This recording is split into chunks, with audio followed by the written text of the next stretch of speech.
झारखंड की राजनीति इन दिनों घाटशिला विधानसभा सीट को लेकर बेहद गर्म है। पूर्व मुख्यमंत्री चंपई सोरेन की अचानक से बढ़ी सक्रियता ने पूरे इलाके में नई राजनीतिक हलचल पैदा कर दी है। हाल ही में उन्होंने घाटशिला की धरती पर खड़े होकर सोशल मीडिया पर जोहार घाटशिला लिखते हुए अपनी फोटो साझा की, जिसके बाद से चर्चाओं का दौर तेज हो गया।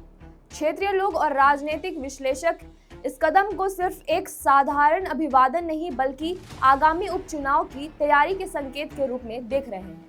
रविवार यानी आज उन्होंने घाटशिला में कई समर्थकों और स्थानीय लोगों से मुलाकात की, फिर बहरागोड़ा विधानसभा क्षेत्र के चाकुलिया के दूधिया शोली में आयोजित फुटबॉल टूर्नामेंट में भी शिरकत की। बता दें कि यह वही टूर्नामेंट है जिसमें चंपई सोरेन वर्षों से हिस्सा लेते आ रहे हैं और स्थानीय युवाओं से जुड़ने का प्रयास करते रहे हैं।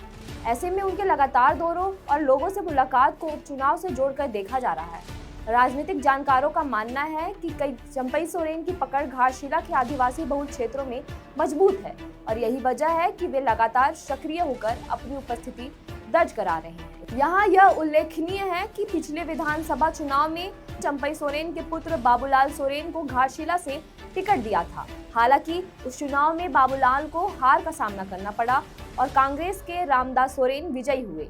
इस हार के बाद से ही चंपई लगातार घाटशिला क्षेत्र में आते जाते रहे और स्थानीय स्तर पर अपनी पकड़ बनाए रखने की कोशिश करते रहे।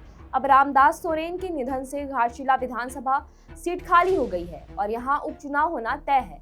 हालांकि निर्वाचन आयोग की ओर से आधिकारिक घोषणा अभी तक नहीं हुई है, लेकिन पूरे इलाके में चुनावी हलचल शुरू हो चुकी है। सबसे अहम सवाल यह है कि बार फिर बाबूलाल सोरेन को टिकट देगा या इस बार नया चेहरा उतरेगा। चंपई के लगातार सक्रिय रहने से साफ झलक रहा है कि वे किसी भी हाल में इस सीट को अपनी पार्टी के लिए वापस जीतना चाहते हैं। राजनीतिक विश्लेषकों का कहना है कि चंपई का आदिवासी और ग्रामीण इलाकों पर गहरा प्रभाव है, जबकि शहरी इलाकों में भी वे लगातार लोगों से मुलाकात कर माहौल बनाने की कोशिश कर रहे हैं। ऐसे में यदि बाबूलाल को दोबारा टिकट दिया जाता है तो ये चंपई के लिए प्रतिष्ठा का चुनाव साबित होगा। वहीं यदि पार्टी नया चेहरा उतारती है तो कार्यकर्ताओं के बीच असंतोष भी गहराने की संभावना से इनकार नहीं किया जा सकता।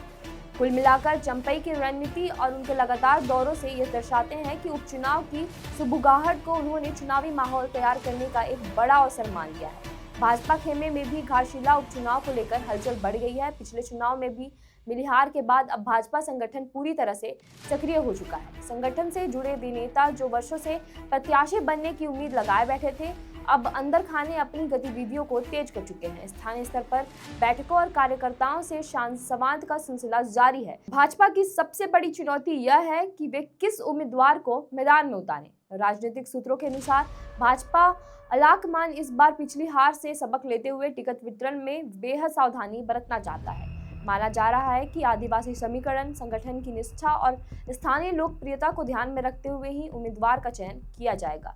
यही वजह है कि भाजपा के कई दावेदार इस समय सक्रिय होकर जनता के बीच अपनी पकड़ मजबूत करने की कोशिश में लगे हैं। कुल मिलाकर घाटशिला उपचुनाव अब सिर्फ एक विधानसभा सीट का चुनाव नहीं बल्कि भाजपा और झामुमो दोनों के लिए प्रतिष्ठा की लड़ाई बनने जा रहा है। ऐसे में घाटशिला की जनता इस बार किसे चुनती है, यह आने वाली उपचुनाव का सबसे बड़ा सवाल होगा। इस पर आपकी क्या राय है, हमें कमेंट करके जरूर बताएं। शुक्रिया।